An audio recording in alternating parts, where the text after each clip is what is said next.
कितना सुंदर कहा है। जब जिंदगी बहुत संघर्ष में चल रही हो, बहुत दुख का जीवन चल रहा हो, बहुत कष्ट का जीवन चल रहा हो, बहुत कष्टमय जीवन चल रहा हो, तब शमी के 5 पत्ते, शमी के 5 पत्ते एक दुर्वा के साथ एक अक्षत चावल का एक दाना, वो भी हल्दी में भिंगोया हुआ हो या केसर में भिंगोया हुआ हो, शमी पत्र 5, एक दुर्वा, एक चावल का दाना, जो दिल से हृदय से बेलपत्री के वृक्ष के नीचे पार्थिव लिंग का निर्माण कर कर मट्टी का शिवलिंग बनाकर प्रदोष काल में, मतलब शाम के समय पर शिवलिंग बनाकर उस पे जल चढ़ाकर, जो ये 5 शमी का पत्र, एक दुर्वा और एक चावल का दाना, अपनी कामना कर कर जो दुख चल रहा है बाबा से विनय कर कर एक एक पत्ता जब समर्पित कर दे, फिर एक दुर्वा समर्पित कर दे, फिर एक चावल का दाना समर्पित कर दे और बाबा का वहीं पर पुनः विसर्जन कर दे, 3 महीना तो जाने दो, 15 दिन के अंदर वो दुख कटता जरूर है, चाहे कोई भी दुख, किसी भी तरह का दुख क्यों नहीं। एक बेलपत्र के वृक्ष की परिक्रमा करने वाले को हजारों अश्वमेघ यज्ञ का फल प्राप्त हो जाता है, हजारों अश्वमेघ यज्ञ का फल प्राप्त हो जाता है। उसी तरह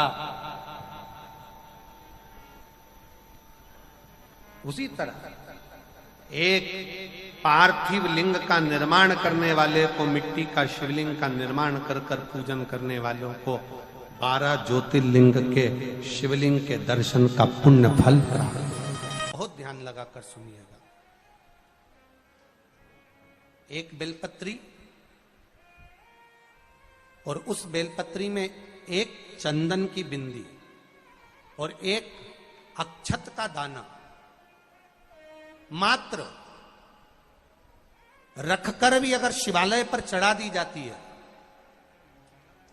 एक बेलपत्री, एक चंदन का बिंदी, और चंदन फिर निवेदन करेंगे। आज के जमाने में तुम लोग सब घिसा घिसाया, पड़ा पड़ाया, डब्बी का सामान ले लेकर, वो नहीं, चंदन की मुठिया रखो, थोड़ा सा भी घिसो, जरा सा भी घिसो, उसकी एक बिंदी और एक चावल का दाना, जब हम भगवान देवादिदेव महादेव को समर्पित करते हैं, अपनी कामना कर कर समर्पित करते हैं, तो निश्चितता है, पुराण की कथा कहती है, शंकर भगवान उसका फल शीघ्र प्रदान कर देते हैं। भले आपने कुछ करा ना करा, उसका फल तुम्हें मिल जाए। में जाना, लोटा भरकर जल समर्पित करना, और कभी तुम्हारे जीवन में अगर तुमको लग रहा है कि मैं दुखों से पीछा छूट ही नहीं रहा, तब उस जगह पर बेलपत्री के मध्य भाग में पीला चंदन, ये जो पत्ती है और ये 2 पत्ती हैं, ये बड़ी पत्ती और ये बीच की जो 2 पत्ती हैं, इसके बीच में जो डंडी का भाग रहता है,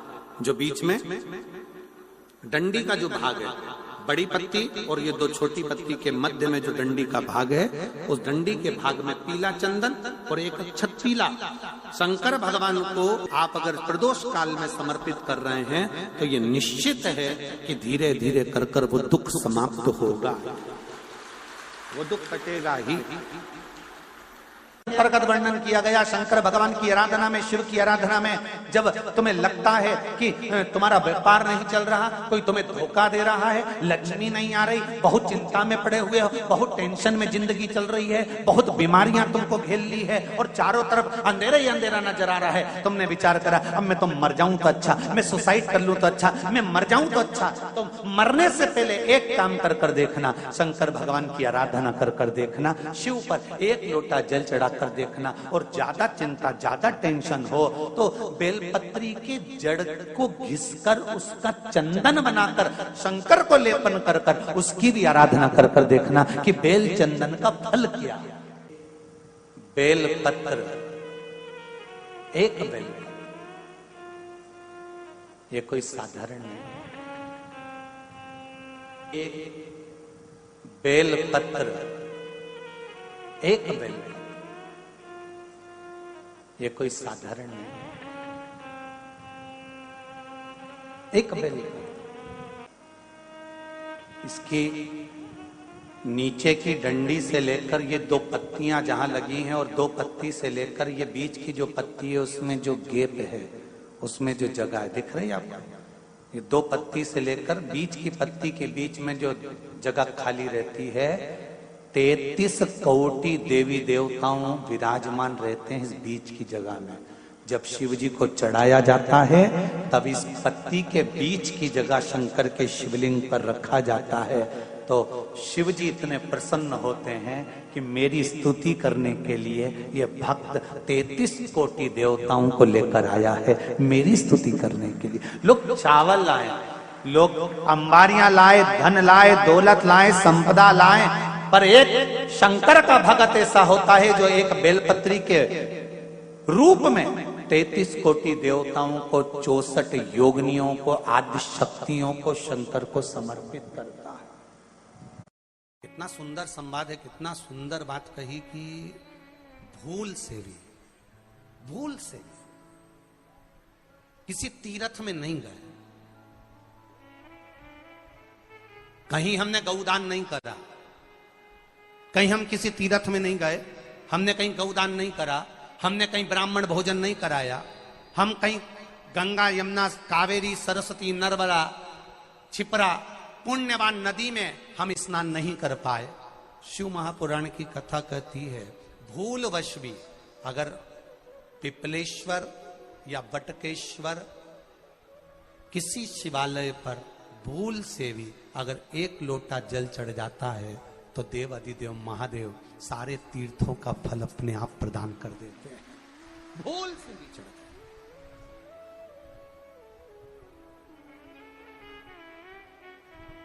एकांतेश्वर महादेव किसी तीर्थ में नहीं गए, कहीं हमने गौदान नहीं करा, कहीं हम किसी तीर्थ में नहीं गए, हमने कहीं गौदान नहीं करा, हमने कहीं ब्राह्मण भोजन नहीं कराया, हम कहीं गंगा यमुना कावेरी सरस्वती नर्मदा छिपरा पुण्यवान नदी में हम स्नान नहीं कर पाए। शिव महापुराण की कथा कहती है भूलवश भी अगर पिपलेश्वर या बटकेश्वर किसी शिवालय पर भूल से भी अगर एक लोटा जल चढ़ जाता है तो देव अधिदेव महादेव सारे तीर्थों का फल अपने आप प्रदान कर देते हैं। भूल से भी चढ़।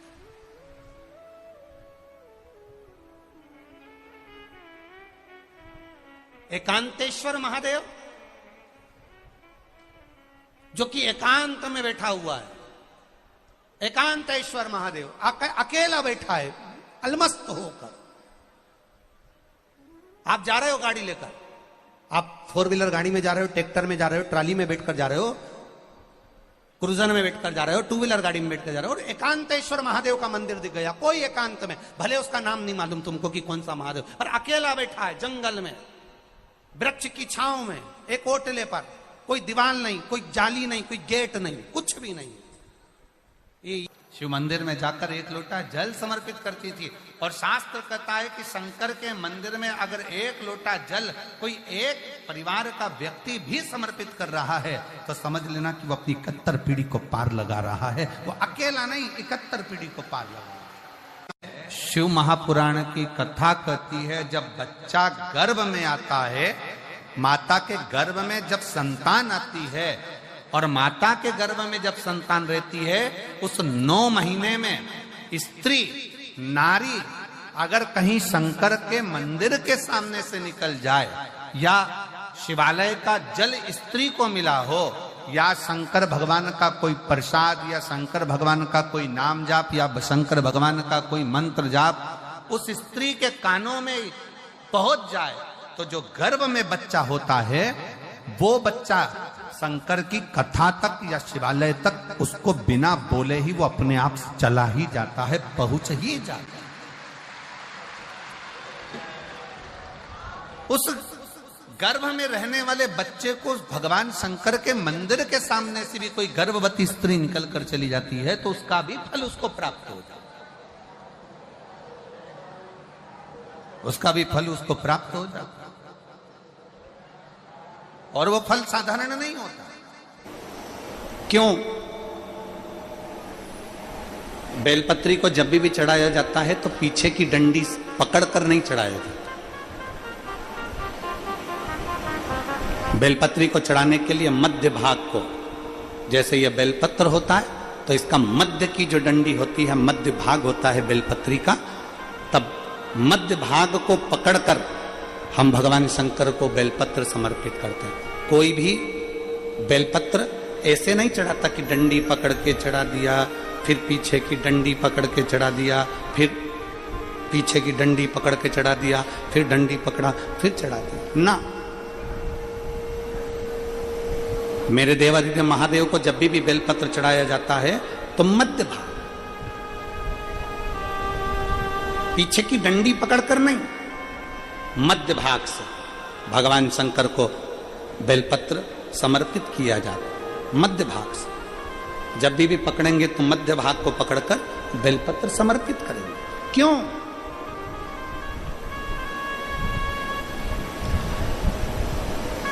क्योंकि हमने भगवान शिव को मध्य भाग पकड़कर इसलिए समर्पित करा कि ये केवल बेलपत्र का मध्य भाग नहीं है मेरे शंभू, मेरे हृदय के मध्य भाग को मैं आपके चरणों में समर्पित कर रही हूं। मेरा दिल, मेरा हृदय, मेरा चित्त मैं आपको दे रही हूं। मध्य भाग एक विश्वास के साथ दे रही हूं। इतनी सुंदर बात नंदी ने कही है। नंदी ने ये बात जो कही वो वास्तव में बड़ी सुंदर है कि मान लो यदि कोई कार्य तुम्हारा हो नहीं रहा और पूरी दुनिया में तुमने कर कर देख लिया, बहुत प्रयास कर कर देख लिया, तो भी वो कार्य अगर तुम्हारा नहीं होता, तो फिर एक काम करो कि शिव की स्तुति करो, शंकर की स्तुति, शंकर का गुणगान, शंकर की भक्ति, शंकर का स्मरण।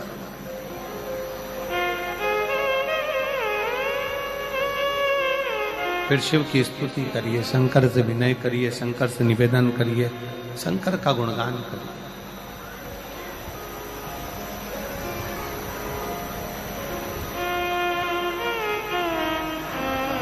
पर भगवान की भक्ति होती कब? जितने आस्था चैनल पर कथा सुन रहे हैं, जितने फेसबुक यूट्यूब पर कथा सुन रहे हैं, जितने पंडाल में बैठकर शिव भक्त कथा को रसपान कर रहे हैं, उनसे निवेदन करूंगा कि शंकर की भक्ति होती कब है, शंकर का स्मरण कब होता है, शंकर की भक्ति कब होती है, शंकर की कथा सुनने में मन कब लग सकता है? जब अपने भीतर की अभिमत्ता, अपने भीतर का अहम, अपने भीतर का अहंकार, अपने भीतर की आसक्ति, अपने भीतर का काम, अपने भीतर की तृष्णा जब दूर हो जाए तो समझो कि आप शिव में मन लगा बैठे।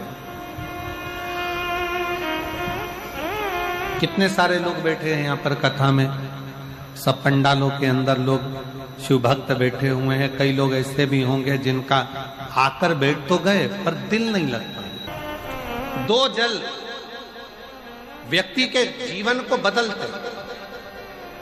कितने जल? जम के बोलो जरा। दो जल। एक देवादिदेव महादेव के लिए भरा गया एक लोटा जल, और दूसरा है स्वयं के लिए भरा गया एक लोटा जल। यहां पर अगर बुजुर्ग मेरी माताएं बैठी होंगी, मेरी जीजियां बैठी हैं, मेरे जीजा बैठे हैं, बुजुर्ग जितनी माताएं बैठी हैं, वो पुराने समय का अगर लेख उठाकर देखेंगे तो पुराने समय के लोग भोजन करने बैठते थे ना, तो भोजन करने से पहले अपने पानी के लोटे को भरकर, अपना गिलास भरकर बैठते थे। किसी ने देखा है कि नहीं देखा? जम के बोलो जरा, देखा है आप लोगों ने? पुराने समय के लोग जब भोजन करने बैठते थे, पुराने समय के लोग जब भोजन करने बैठते थे तो अपना पानी का गिलास, अपना पानी का लोटा पहले भरकर आसन लग जाता था। बहू आसन लगा देती थी, बहू खाना बना देती थी, घर की पत्नी खाना बना देती थी, भोजन बना देती थी, घर के लोग भोजन दे देते थे। थाली कोई भी लगा कर लाके दे, थाली कोई सजा कर ला कर दे, पर घर का जो व्यक्ति खाना खाने बैठता था, भोजन करने बैठता था, वो अपना पानी स्वयं भर कर बैठता।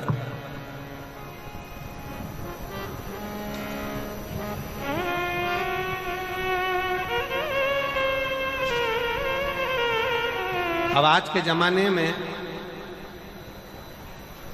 दुनिया के लोग कहते हैं मैं दुकान चला रहा हूं, दुनिया के लोग कहते हैं मैं घर चला रहा हूं, दुनिया के लोग कहते हैं मैं ये कर रहा हूं। तुम अपना खुद का पानी भरकर तो बैठ नहीं रहे और कह रहे हो कि घर चला रहा हूं।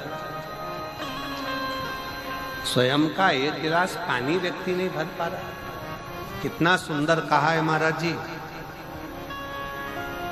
बहुत सावधानी से सुनिएगा।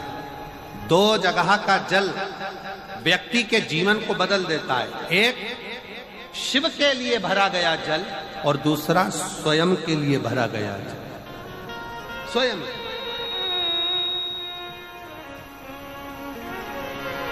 शंकर के मंदिर में जा रहे हो, एक लोटा जल अपने घर से भरकर लेकर चले जाओ और अपने घर में जब तुम भोजन करने बैठ रहे हो, जब तुम रोटी खाने बैठ रहे हो, भोजन करने बैठ रहे हो, भोजन ग्रहण करने बैठ रहे हो, जब तुम भोजन को ग्रहण करने के लिए बैठ रहे हो, तब अपने घर में जब तुम भोजन ग्रहण करने बैठ रहे हो तो एक लोटा जल या एक गिलास पानी भर कर बैठो। बहू अच्छी है, पानी भरेगी, मना नहीं है। बेटा अच्छा है, पानी भरेगा, मना नहीं है। पोता अच्छा है, पोती अच्छी है, नाती अच्छा है, पंती अच्छा है, घर में सब अच्छे हैं। तुम्हारी पत्नी भी अच्छी है, तुम खाना खाओगे तो वो पानी ला कर दे देगी। तुम्हारी बहू भी अच्छी है, तुम भोजन करोगे तो वो पानी ला कर दे देगी। तुम्हारा परिवार का हर व्यक्ति अच्छा है, तुम्हारा कहना मानता है। तुम जिमने बैठोगे, भोजन करने बैठोगे तो वो पानी ला कर देगा। पर शिव पुराण की कथा कहती है, जो व्यक्ति भोजन करते समय अपना जल स्वयं भर कर बैठता है, उसकी जिंदगी में से 3 रोग समाप्त हो जाते हैं। कितने रोग समाप्त हो जाते हैं? 3। पहला, अपना जल स्वयं भर कर बैठने वाले के घुटने का कभी भी डॉक्टर उसके घुटने बदलने का बोलेगा ही नहीं, घुटना बदल ही नहीं सकता। स्वयं का जल भर कर बैठे। दूसरे नंबर पर, जिसकी रीढ़ की हड्डी में कमर से लेकर कंधे तक जिसकी हड्डी में दर्द होता हो, या जो सुबह सुबह सोकर उठता हो और उसके कंधे दुखते हो या पीठ दुखती हो।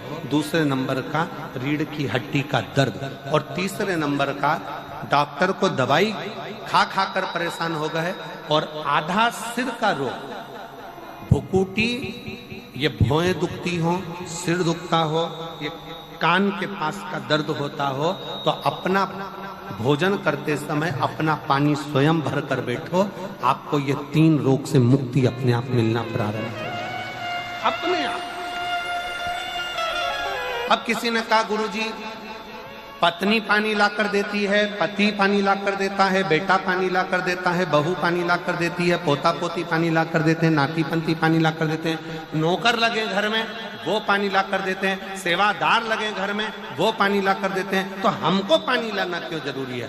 तो अग्नि पुराण में वर्णन आता है कि जो घर में पानी जिस मटके में भरते हो, जिस हंडे में भरते हो, जिस बाल्टी में भरते हो, जिस टंकी में पानी भरते हो, पीने का पानी जिस हंडे में, मटके में, बल्टोई में, जिस गगरे में तुम भरते हो, वो स्थान पितरों का स्थान रहता है। जब हम पानी भरकर भोजन करने बैठते हैं तो हमारे पितर भी उस स्थान पर आकर निश्चित जगह पर बैठते हैं, और जब हम भोजन ग्रहण करते हैं तो हमारे पितरों के भाव का आशीर्वाद हमारे ऊपर पड़ जाता है, जिससे हमारे 3 दर्द समाप्त हो। स्वयं भरो,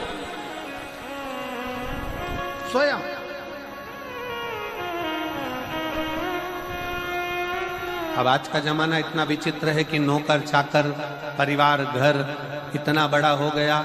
आज के जमाने में कोई सोफे पे से उठना पसंद नहीं करता, वहीं से आवाज लगा देते हैं, ला मेरा भोजन लगा दे, रोटी लाओ। रोटी आई तो मालूम पड़ा पानी ला कर रखा बहू ने। वो बहू ला देगी, बहुत अच्छी है, बहू बेकार नहीं है, बहुत अच्छी है, बेटी बहुत अच्छी है, ला देगी पानी, भोजन भी लाएगी, पानी भी लाएगी, सब कुछ लाएगी।